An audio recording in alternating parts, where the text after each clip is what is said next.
Nous sommes jeudi, il est en face de moi, comme tous les 15 jours, pour parler de bande dessinée. Fabrice de la librairie Les Bulles de Vienne qui vient nous présenter les coups de cœur de la librairie aujourd'hui, les coups de cœur des différents libraires de la librairie. Salut Fabrice.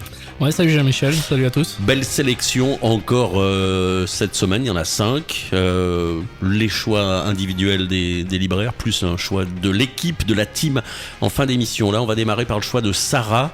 Je n'ai pas eu le temps de feuilleter cette bande dessinée, mais ça m'a l'air très beau.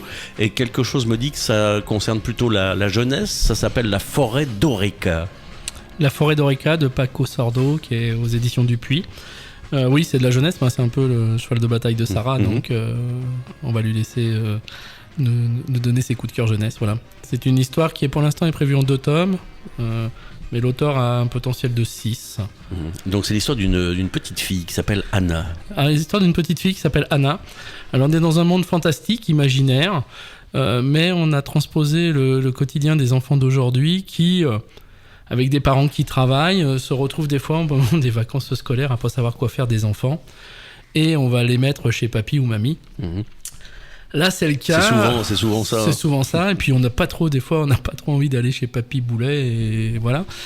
Et donc c'est le cas de Anna, qui est un peu désemparée de se retrouver chez son grand-père. Son grand-père est un garde forestier d'une forêt fantastique et imaginaire. Et elle pense qu'elle va vraiment s'ennuyer fort dans cette forêt. Et donc, elle va faire plein de découvertes. Notamment, il y a un cochon qui est assez sympa, avec son chapeau haute forme, qui est plein d'humour. Il y a des lutins qui ont 120 ans. Alors, à 120 ans, quand t'es un lutin, c'est ta crise de l'adolescence. Donc, ils sont ingérables. T'as des arbres qui marchent. Enfin, voilà, c'est vraiment tout l'imaginaire des enfants dans cette forêt, voilà. Les dessins, ça paraît un peu simpliste comme ça. Et moi, ça me rappelle, alors quand j'étais môme, j'avais l'impression de lire des trucs qui ressemblaient à ça. Le cochon, c'est vraiment un cochon, quoi. Enfin, c'est. Oui, puis il y a un côté assez cartoon, assez dessin animé. Oui, c'est ça. Voilà. Paco vient de cet univers-là, pas de l'animation, mais globalement, il a grandi avec ce type de dessin animé. Voilà, ce cochon, il a la particularité, c'est quand t'as faim, en fait, tu lui coupes une jambe. Ça devient un jambon, mais c'est pas grave parce que la jambe elle repousse.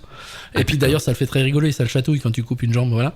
Donc il y a le côté un peu loufoque, voilà. Et puis surtout en fait, et ça c'est assez sympa, c'est qu'il y a plein de codes dans cette bande dessinée, plein d'énigmes en fait. On va s'en rendre compte de temps en temps au milieu d'une case où tu as des dessins de runes en fait, et l'éditeur n'en parle pas trop.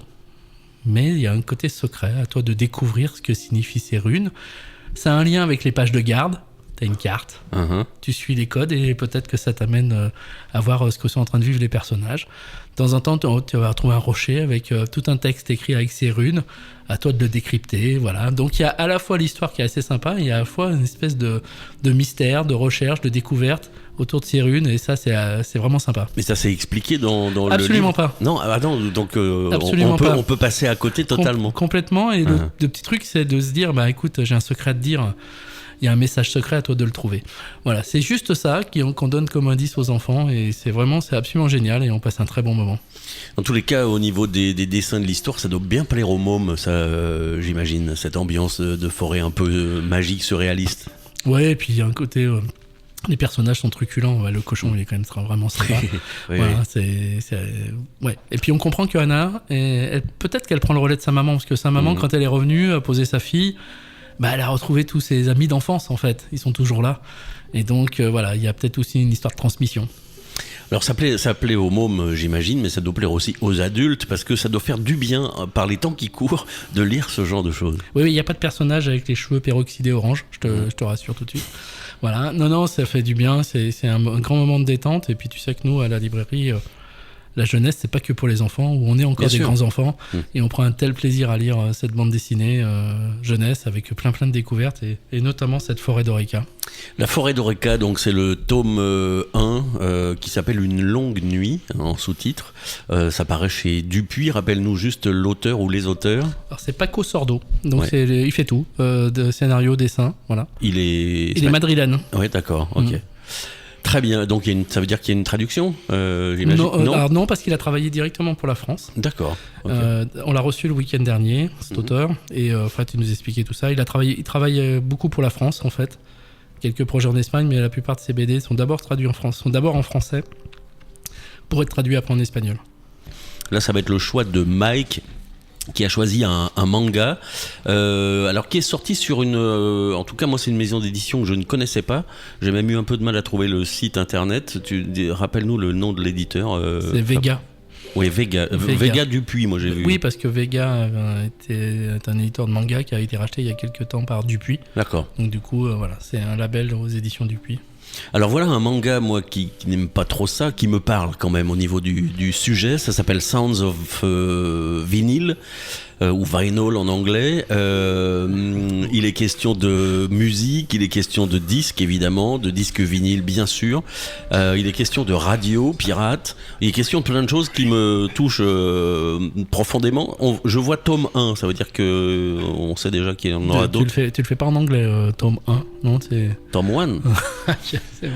D'ailleurs, tome Vinyl. Ouais, Vinyl. Radio. Ouais. C'est super. Bon, alors, tome 1, ça veut dire qu'il y en aura combien? Il y a déjà 3 tomes et c'est toujours en cours au Japon. Il y a aussi il y a déjà 3 tomes. Il y a déjà 3 tomes. Mais pour nous, en France, on n'en a qu'un pour l'instant. Très bien. Il y a aussi une particularité, c'est le format. C'est un format un peu plus grand que les mangas habituels. Voilà, c'est un manga... Oui, je le vois sur la table près de... Oula, c'est une grosse pagination. Voilà, comme ça. Ok, donc il est question de vinyle, il est question d'un grand-père encore, et c'est peut-être le seul point commun avec la première BD dont on a parlé. En fait, c'est des petites histoires courtes autour de la musique et du bienfait de la musique. Donc le premier, c'est l'histoire d'une jeune fille son grand-père est décédé, il avait une énorme collection de vinyles, et elle fait venir une jeune femme qui a un magasin de disques, qui est là pour estimer sa collection et la racheter. Et elle trouve quelques pépites à l'intérieur de tout ça, et notamment une pochette de disque où il y a juste un nom, et elle va faire l'enquête de savoir quel est ce disque, à quoi il correspond. Et surtout, en fait, sur cette pochette de disque vierge, il y a juste un prénom, c'est le prénom de sa petite fille. Et donc, tout va être cette enquête, cette relation, comprendre pourquoi ce grand-père a ce disque-là et qu'est-ce qu'il représentait pour lui. T'as une autre histoire. Oui, ça, c'est une des histoires. Ça, c'est une des histoires. T'as une autre histoire qui est l'histoire d'un groupe qu'on peut vraiment imaginer être les Beatles de l'époque, là ils appellent les Stags, qui sont en tournée dans un pays qui pourrait être l'Inde, enfin voilà, ce genre de pays, et qui dans la rue vont trouver un jeune gars, je sais pas si c'est un jeune gars ou une jeune fille en fait, qui fait de la musique toute seule dans son coin, et puis ils vont faire un bœuf ensemble, voilà. Donc ils vont revenir aux origines. Pour eux c'est des stars, hein. Ils ont leur agent qui arrête pas de les courir après, donc ils se barrent de l'hôtel pour avoir un peu de liberté, et ils tombent sur ce magasin de musique, et puis voilà, c'est aussi l'essence même de la musique, c'est jouer pour jouer, et donc ils vont faire quelques morceaux avec ce jeune artiste. Il y a aussi des passionnés de musique qui se retrouvent autour d'un jukebox, j'ai vu dans un resto. Autour d'un jukebox, c'est tout ce que représente le jukebox dans un resto, avec ses musiques, voilà. Un jukebox qui a vu passer plusieurs générations. Plusieurs générations, et les jeunes ne comprennent pas, parce que pour eux, c'est has-been, un jukebox dans un café, quoi. Et donc, c'est vrai que je suis en train d'y réfléchir, mais il y en a plus beaucoup. Ouais, il y a des plus. Trucs comme Spotify ou des machins comme ça, mais voilà. Toujours est-il que vient régulièrement dans ce café des jeunes qui ont leur propre groupe, et ils vont retrouver une vieille machine pour presser des vinyles, et ils vont créer leur vinyle pour que leur vinyle soit dans le jukebox. Il y a aussi ça peut te parler, parce qu'on a aussi ces radios pirates qui émettaient, notamment globalement avec les pays de l'Est, hein, oui. Qui émettaient dans les eaux territoriales, internationales, de la musique, parce que la musique était interdite. Il y a aussi l'histoire d'une jeune femme qui va découvrir de la musique dans un pays totalitaire et trouver un marché parallèle pour faire vivre la musique. Voilà, c'est tout ce que la musique apporte aux gens en bien-être. Il est question de musique, donc de rock en particulier, de vinyle, de radio, de jukebox, de radio. Alors radio, moi ça m'a fait penser surtout à Radio Caroline, qui était cette radio sur un bateau dans les eaux anglaises plutôt, dans les années 60, et ça m'a véritablement fait penser à ça. C'est exactement ça, parce que de toute façon leur bateau, en fait, à un moment donné, ils vont être pris en chasse et ils sont obligés de se rapatrier sur Londres. Donc tu vois, on est vraiment dans cet esprit-là aussi, complètement de ces free radio de l'époque. l'époque, les radios pirates. Les radios pirates, c'était sur un bateau pirate. Puis c'était bien avant les radios libres, puisque c'était vraiment dans les années 60. Complètement. Et je crois que le bateau de Radio Caroline existe toujours, et il est toujours en mer. Alors, je sais pas si Radio Caroline émet encore, ça à vérifier. On va se retrouver, pour parler plutôt de littérature, peut-être de littérature policière avec un espèce d'écrivain un peu déchu. Ça, c'est ton choix. En plus, Fabrice, une bande dessinée qui s'appelle Electric Miles, et c'est peut-être bien la plus belle couverture de cette semaine. Parle-nous de ce Electric Miles. Alors, Electric Miles aux éditions Glénat, scénario de Fabien Nury et au dessin Bruno. Alors Bruno à Vienne, on le connaît. C'est le premier qui a cassé le moule des affiches de Jazz à Vienne. C'est lui qui a été le premier illustrateur à prendre le relais sur ces affiches. Donc c'est quelqu'un qui nous est assez cher, en tout cas à la librairie. Et là, ils nous font une super histoire qui sera en plusieurs tomes. Donc on part sur une saga assez importante. On part, je pense, au moins sur 5-6 tomes, ni plus ni moins.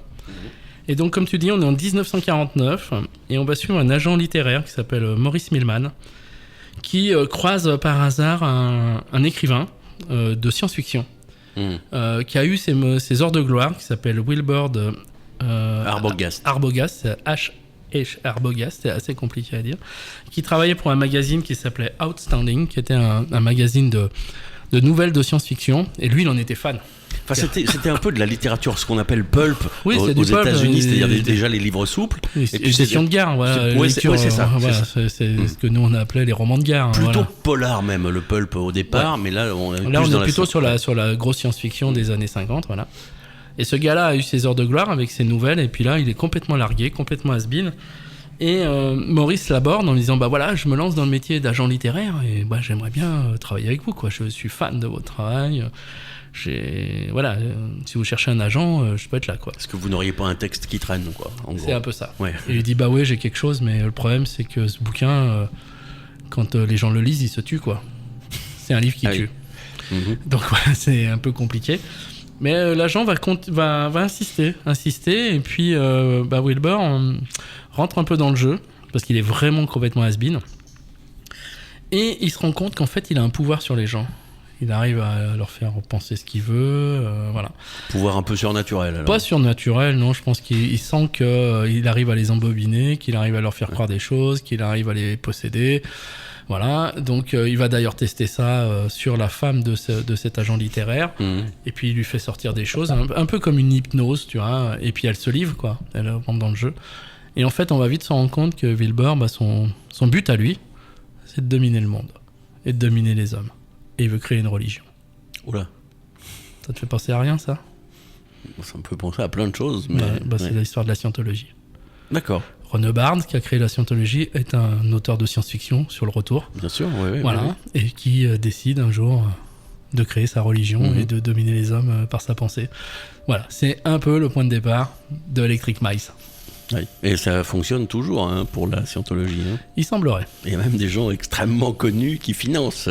Il semblerait. Voilà. Il y a même des gens extrêmement connus qui sont venus à Vienne et qui financent. Oh là là. Voilà.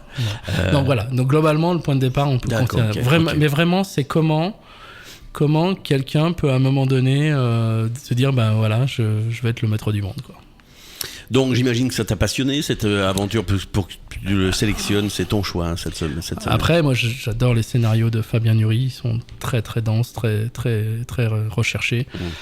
C'est une chouette écriture. C'est un tome 1 qui est un peu exigeant à un moment donné, parce que de temps en temps on va suivre les délires psychotiques de Wilbur, et donc là on a des planches qui sont absolument merveilleuses de Bruno, mais on est plutôt dans les délires de ce gars là. Donc il faut s'accrocher, mais on sent bien que ça va partir et qu'à partir du tome 2, ça va être absolument grandiose. Parle-nous quand même, moi c'est ce que je dis quasiment à chaque fois, mais la première chose que l'on voit dans une bande dessinée, c'est la couverture. Donc vaut mieux qu'elle soit réussie, moi je la trouve absolument parfaite, mais quel rôle a ce chien dans la BD? Je sais pas ce que c'est comme race d'ailleurs, mais moi je le trouve très beau, ce chien, mais il est un peu inquiétant quand même. J'imagine que s'il est en couverture de la bande dessinée, c'est qu'il doit avoir un rôle quand même. Ouais, mais tu peux pas. Ouais, à vous de le découvrir quand même. Ouais, c'est plutôt plutôt à vous de découvrir ce personnage. Ouais. En tout cas, j'ai pas eu le temps de feuilleter la BD, mais si les dessins à l'intérieur sont aussi beaux que la couverture. Et puis alors, ce qui est super avec Bruno, c'est qu'en plus de ça, il a cette capacité par son dessin de refaire vivre les années 50. À la fin de l'album, il y a des fausses couvertures du magazine Outstanding, il y a plein de choses différentes. Et, enfin, moi, c'est vraiment un artiste que j'adore et un traitement graphique très, très particulier. Alors, il existe en 2 versions cet album-là. Il y a une version couleur, celle qu'on présente, et il y a une version noir et blanc. Ça, c'est quelque chose qui devient un peu récurrent dans la BD aujourd'hui. Mais est-ce qu'on n'y perd pas un peu quand on a le non, noir et blanc ? Non, parce que je pense que il y a des auteurs qui sont faits pour le noir et blanc et des auteurs où ça marche pas. L'intérêt, pour moi, l'intérêt d'avoir une BD en noir et blanc, c'est quand il y a des gros aplats de noir, ce qui est le cas du dessin de Bruno. Il y a des aplats noirs parce que si c'est juste un ancré avec beaucoup de détails, moi j'y vois pas d'intérêt. Alors que dès qu'on a des aplats de noir, c'est génial. Et Bruno, il est fait pour ça. Voilà. Ça me fait penser à notre ami Mezzo, qui lui fait plutôt du noir et blanc. Il fait que du noir et blanc. Voilà, et on aurait beaucoup de mal à voir les dessins de Mezzo en couleur. Bah si, tu en as eu avec son Roi des Mouches, mais on voit bien que c'est des mises en couleur un petit peu particulières. Et on sait que sur son prochain, la suite de la bio de Jimi Hendrix, il sera en couleur. Ah, il sera en couleur. Oui, parce que du coup, il bascule dans le côté pulp des années 70 à Londres. Et là, c'était une explosion de couleurs, cette période-là. Toujours avec Jean-Michel Dupont. Au scénario, bien sûr. Au scénario. Très bien, on avait eu le privilège de les recevoir. C'était vraiment une très belle émission. Ça sort quand le Hendrix, là, le 3e ? Pas d'infos pour l'instant. Pas d'infos, très bien. Chez Glénat, toujours. Il y a des grandes chances. Oui. Et toujours dans un format très particulier. Bah, c'est un format 33 tours. Oui, toujours. Là, il était question de Electric Miles, qui n'a donc rien à voir avec Miles Davis, j'imagine. Oui. L'éditeur nous dit quand même que c'est au niveau de l'histoire, en tout cas, c'est entre Philippe K. Dick, qui était le maître de la SF, et aussi Stephen King. C'est un peu ça ? Ah ben oui, parce que Caddy qui était quand même assez perché. Oui. Stephen King, non. Ouais, Stephen King aussi, oui, c'est vrai. On peut dire que les deux sont pas mal. Oui, mais après, moi, j'aime pas comparer. Je trouve que l'écriture de Fabien, elle est déjà très très bien. Enfin, on a fait Tyler Cross, c'est absolument génial avec Bruno. Enfin, il a scénarisé des séries pour Canal+. Qui s'appelle Guyane notamment, qui est un super scénar. Enfin voilà, il a fait aussi une série sur Paris début du siècle avec le préfet Lépine à Paris au moment des voilà. Et franchement, son écriture, pourquoi le comparer ? Il suffit à lui-même, Fabien. Oui, non, mais l'éditeur voulait sans doute dire que puis ça doit faire vendre. Oui, ça fait un peu accrocheur. Oui, c'est ça. Ouais. Fabien Nury donc et Bruno pour le dessin, cette BD qui s'appelle Electric Miles, c'était ton choix cette semaine. Ouais. Ça paraît chez Glénat. On va parler maintenant. Ça va être la dernière et ça c'est le choix de l'équipe. Donc ça veut dire que cet album a plu vraiment à tout le monde. C'est aux éditions Paquet, nos amis suisses, avec qui on avait reçu quelques personnes ici, et notamment sur la Nationale 7. National 7, et puis notre premier prix bande sonore. Absolument. Voilà, c'est pour la balade pour Sophie. Absolument, qui était magnifique. Et là, il s'agit d'une BD qui s'appelle L'écho des jours brisés. Avant de nous dire de quoi il retourne, est-ce que tu peux nous donner le nom des auteurs déjà ? C'est un seul auteur, il s'appelle Alberto Tarracido, qui est un auteur espagnol, voilà, qui est au scénario et au dessin. Très bien. Voilà. C'est un auteur qui vient plutôt du monde de l'animation. Et qui a fait un comics avant en support papier, mais il a été pas mal primé, il a eu des prix assez importants dans l'animation en Espagne. Donc voilà, il vient plutôt de ce milieu-là. Est-ce que lui, comme l'auteur de tout à l'heure, a écrit pour la France, ou est-ce qu'il y a une traduction ? Je pense que là, c'est une traduction. Très bien. Alors, de quoi s'agit-il pour que ça plaise à l'ensemble de l'équipe? Alors ça plaît pour plusieurs raisons, parce que je leur ai demandé, c'est un album qui est sorti hier, et que j'ai dit à mes équipes, ça vous me le lisez tout de suite. J'ai eu la chance de pouvoir le lire au mois de janvier, parce que d'Angoulême, on a pu me le donner pour que je puisse le lire, sous un autre format. Et du coup, quand il est sorti en début de semaine, j'ai demandé à mon équipe, lisez-moi ce bouquin, parce que si vous devez en lire un cette semaine, c'est celui-ci. Ah oui, donc ça t'avait vraiment accroché. Ouais, ça m'a accroché, puis c'est un bouquin qui est assez positif. Et donc dans ce monde un peu un peu chahuté, on va dire. Ça fait du bien de poser un peu son cerveau et d'apprécier l'instant, voilà, tout simplement. Alors ça se passe dans un petit village, une petite ville qui s'appelle Labagnou. Est-ce que tu peux nous la situer? Ah non, je sais pas du tout. Est-ce qu'elle existe déjà? Je sais pas non plus. Je m'en fiche. Je vais te dire, globalement, j'ai pas été voir plus loin. Ouais, petit village de la campagne espagnole. Avec toutes ces petites histoires dans les villages, entre les commerçants, entre les voisins, enfin voilà. Et puis tu sais, quand il fait beau en Espagne, on vit beaucoup dehors. Donc on va suivre un groupe de gamins qui jouent beaucoup dehors à trouver un espèce de cabanon qui est un peu leur quartier général, là, voilà, où ils se retrouvent. Et puis arrive un jour dans ce village un vieux SDF avec son chien. Il a même plusieurs chiens, je crois qu'il a 2 chiens. Et puis le village l'accepte assez facilement parce que c'est un bon vivant, il joue de la musique, enfin voilà. Mais sans trop savoir d'où il vient. Personne sait qui c'est. Lui-même dit qu'il sait pas vraiment qui il est, qu'en fait il a perdu la mémoire. Oui, c'est ça. C'est pour ça que je te parlais quand tu es arrivé tout à l'heure. Je te parlais d'amnésie parce que sur le site de l'éditeur, on nous dit mais que peut bien cacher cette amnésie? Voilà, donc il sait pas grand chose de son passé, voilà, il se promène et voilà, il va de village en village comme ça, et puis comme c'est un gars sympa, il est vite accepté par l'ensemble du groupe, du village, et donc on va lui donner cette espèce de cabanon pour qu'il puisse dormir et pas être à la rue. Et ça embête franchement les mômes parce que c'est quand même leur QG, ils avaient envie, ils peuvent plus y aller. Et puis il est un peu bizarre quand même ce vieux bonhomme là, voilà. Et donc un jour, quand il est pas là, ils vont en profiter pour rentrer dans le cabanon et trouver une arme. C'est ça, un flingue. Et ils trouvent un flingue avec 3 balles.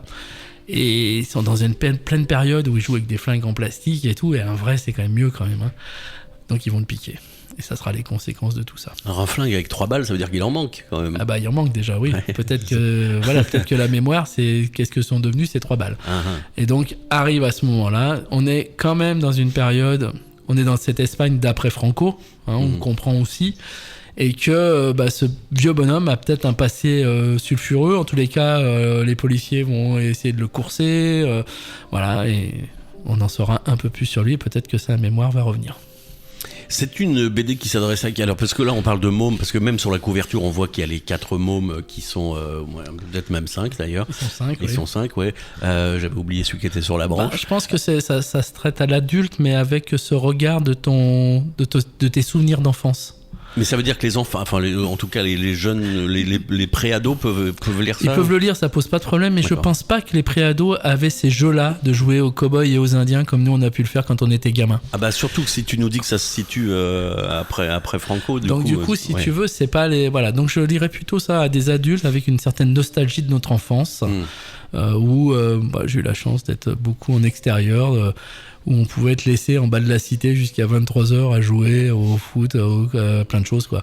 Voilà. Donc, on est dans cette nostalgie-là. Oui, c'est ça, la nostalgie est de retour, mais ça fait pas de mal de temps en temps. Ça fait du bien. On n'est pas là à dire c'était mieux avant, c'est pas du tout le propos, mais ça fait du bien aussi de temps en temps de se replonger là-dedans. Ouais. Voilà, de se replonger là-dedans, puis on va suivre un peu tous ces... Puis dans ce village, il y a plein de personnages charismatiques, ils sont tous un petit peu... Il y a quelques-uns qui sont un peu cabossés par la vie, il y a des petits secrets, voilà. C'est la vie d'un village, quoi. Mais comment se comporte ce vieil homme avec les enfants?